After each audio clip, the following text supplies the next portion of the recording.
Good morning. Good morning. Thank you for joining us in Special Collections at My Vanderbilt pleasure. University Libraries. We're here today to talk about book club. And one writer, Laura Miller, noted that the first book we fall in love with shapes us every bit as much as the first person we fall in love with. And this shapes lots of attitudes and choices that we make. And I was wondering if you could reflect a little on the first book you fell in love with. I'll give you a little bit of background for it because this is, I think, important to understand. I was born in a very, very small town, which was a village at the time, lost in the tropical forest of southern Veracruz. So we had access to books, in the school library, but I was... I would read all of them. There weren't that many, But I learned to read very young for different circumstances in the family and school and the little village we lived in and all that, where everybody was welcome to do things, And so I started school with my brother just as a kind of an illegal student. And so my brother was supposed to start school at age 6, but we were so inseparable that he would not go to school without me.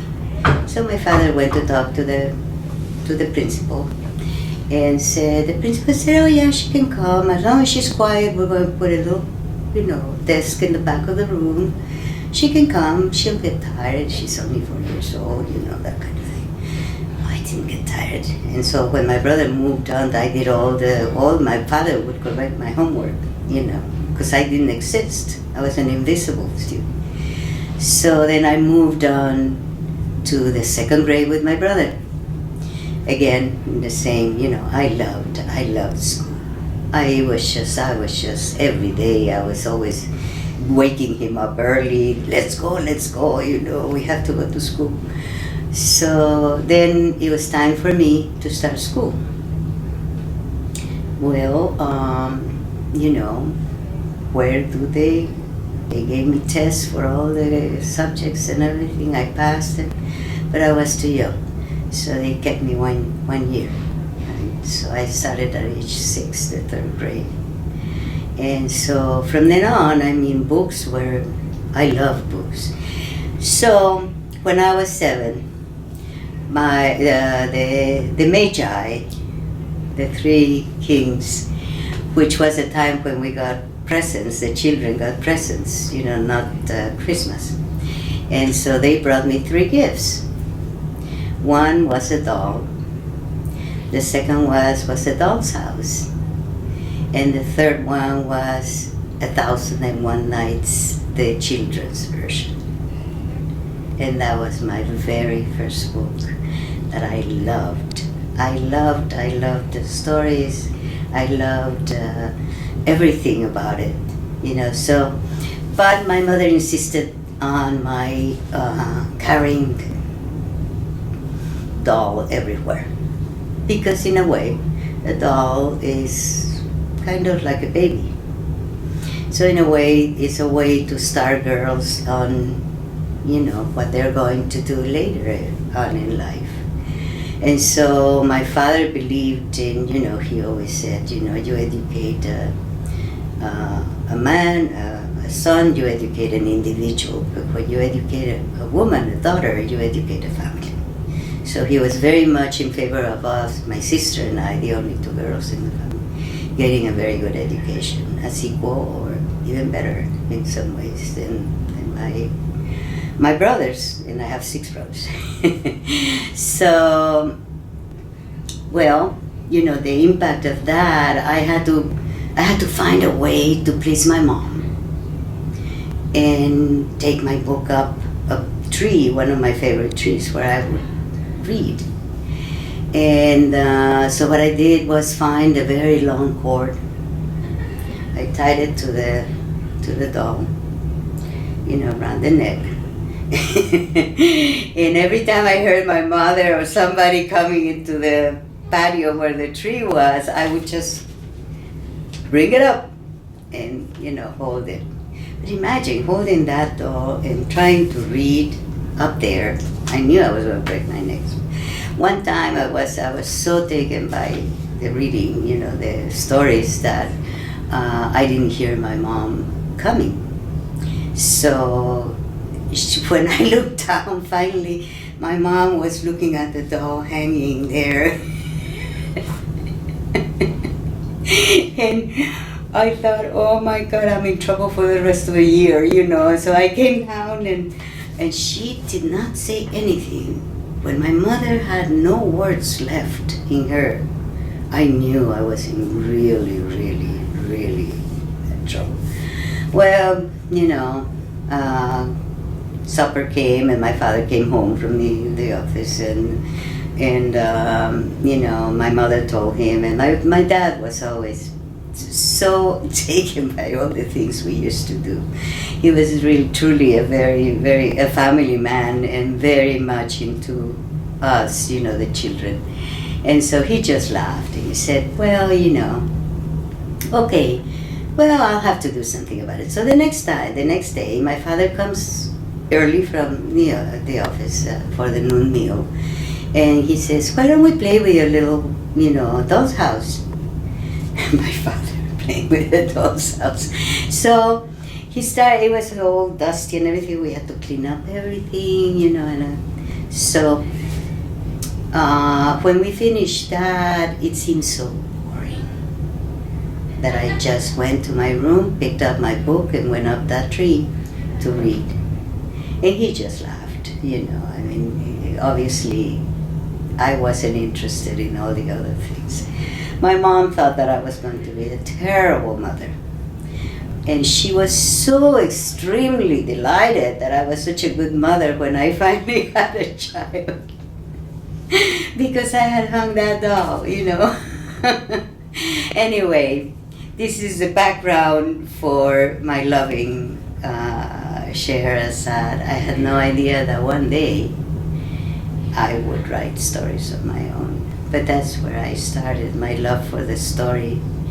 And my love for the poetry comes from a different place, but for the stories, that is the book. The second book I read, I think there is a question there. Mm-hmm. What was our next question? I was wondering if you had reread Scheherazade, 1001 Nights, and what you thought Again? on rereading it. Oh yes, I found a beautiful book, illustrated and everything, in a secondhand store, bookstore in Oakland, and I grabbed it. It was kind of a little stiff, the price, but it was worth paying for it. And I reread, of course I realized then, because what I had read was a children's version. You see, now I could read the real thing, so that there were more than 1001 stories. So I enjoyed it just as much, and it was one of my favorite books there in my, by my desk where I write, and I would, every so often just open any page and read a little from it. But our house burned.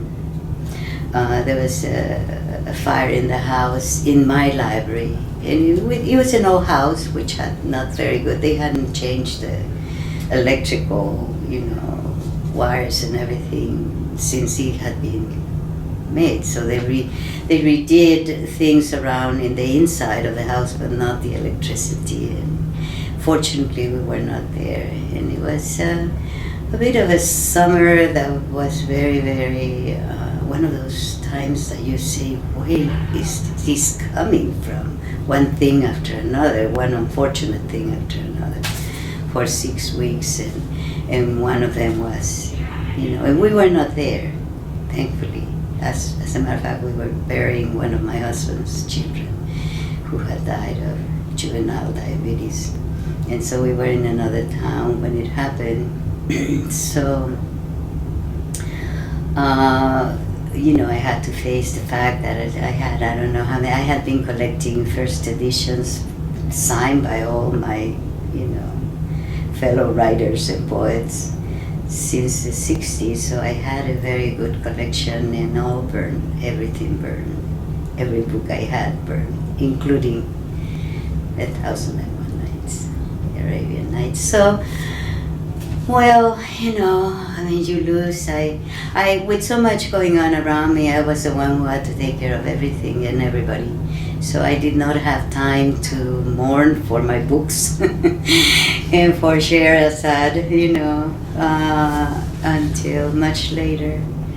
But that was the first book, and well, I might get it again, but I have all those stories in my head, and now I write my own to entertain myself.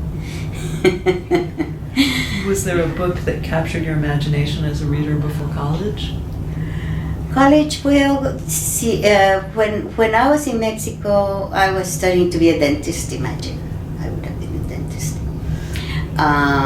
Well, writing doesn't really interfere with any other career. I mean, if you give it the attention it needs, So my career really didn't matter much, but except that I didn't like it, And I mean, really, it was disgusting. So I thought, no, am I going to live all my life doing this? No, I can't.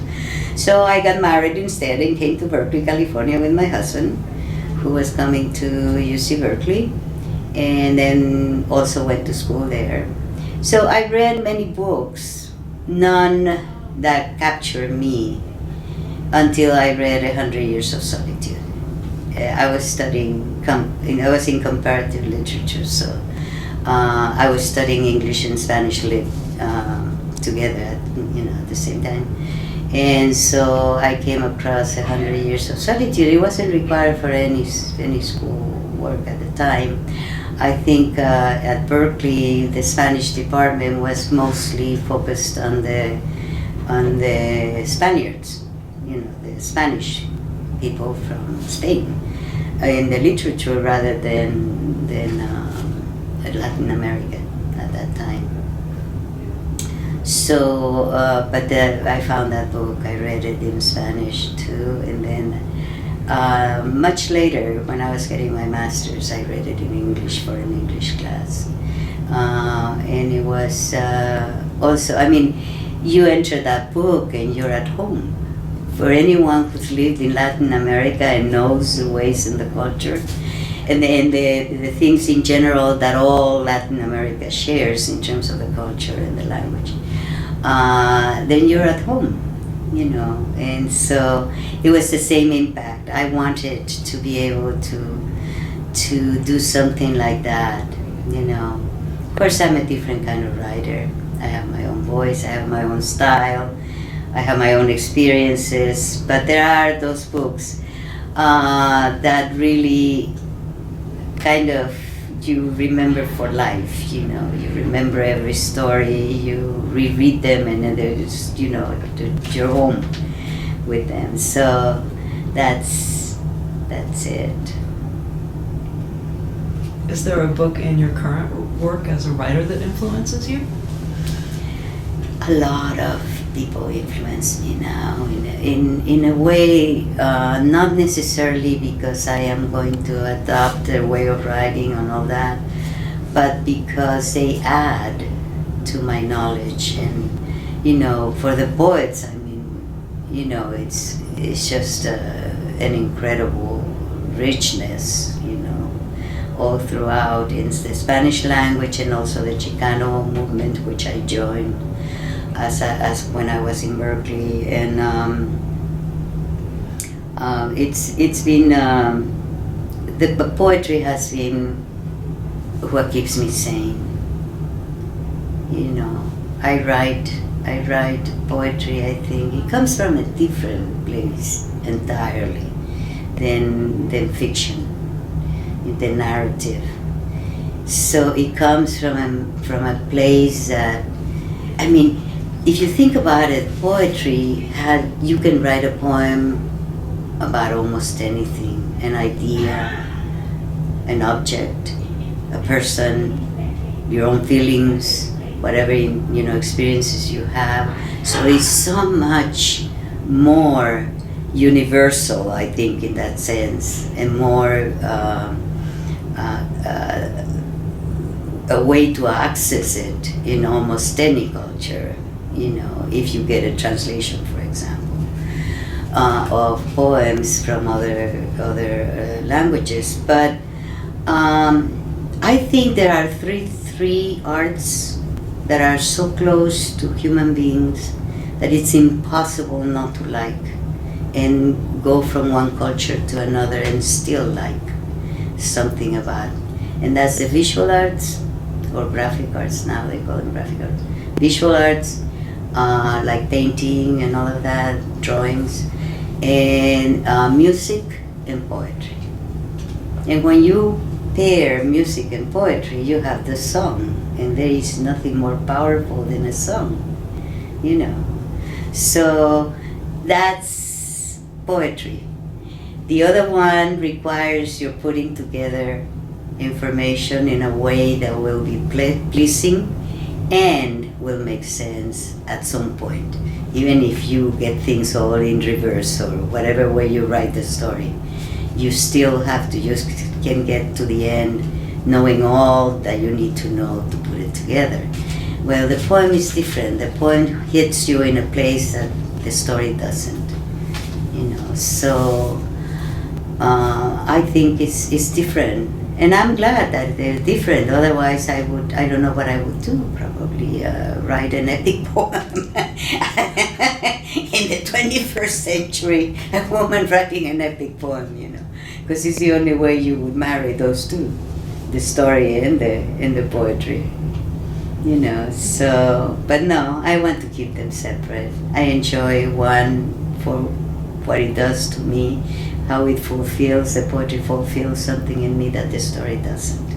So I feel really, really grateful for having found both in myself, and for having been chosen by whatever the forces of the universe are to be a poet and a writer as well. So. Is there a book that you like to share with your friends and family or coworkers? Well, they usually are interested in what I write, so I share my books. I don't sell them to friends and family. I think a book is a gift you give. It's been a gift for me to write them. So very often I find that my friends, if they ask me, or anybody who's truly interested in the work, who will enjoy reading it, As a poet, poets are always miserable and poor. As a poets never imagine, they're always, that's another thing, like the visual artist and the musician and the poet are always asked to do things free of charge for the art, for the love of the art.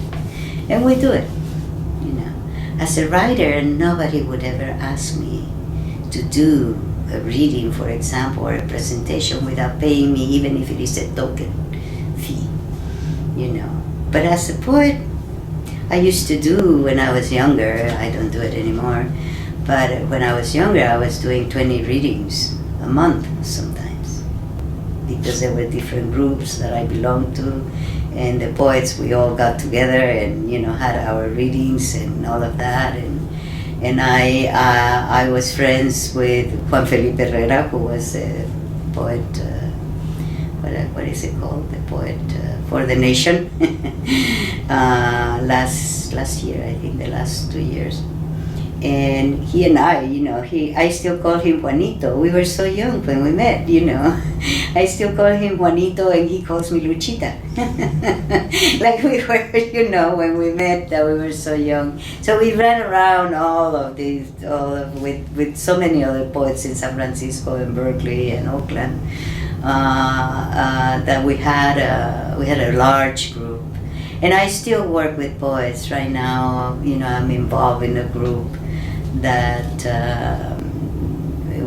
there are about 20 poets, young. I call them the younger poets, and some of them are like 60, and under. And the 60-year-olds tell me, but why do you call us, the younger poets? We're not younger. And I said, I'm 72, my dear, you are younger than me. So anybody's younger than me. He says, you're 72? I wouldn't believe it. And I said, well, look at the canas, look at the white hair. So, and the little, arruguitas, we call it. So anyway, so we work together, we get together, we have, I don't know, these new poets, these younger poets are all interested in workshops, For us, a workshop was when three of us were together. Three poets, Juan Felipe, Francisco Alarcón, and I would have coffee and everything. Would start talking about, this magazine is publishing, send your poems, let's send them together, that kind of. That's what you do in workshops. In the workshops for writing, you need more than 1 day or 2 days. I mean, I can't write, on cue. He has to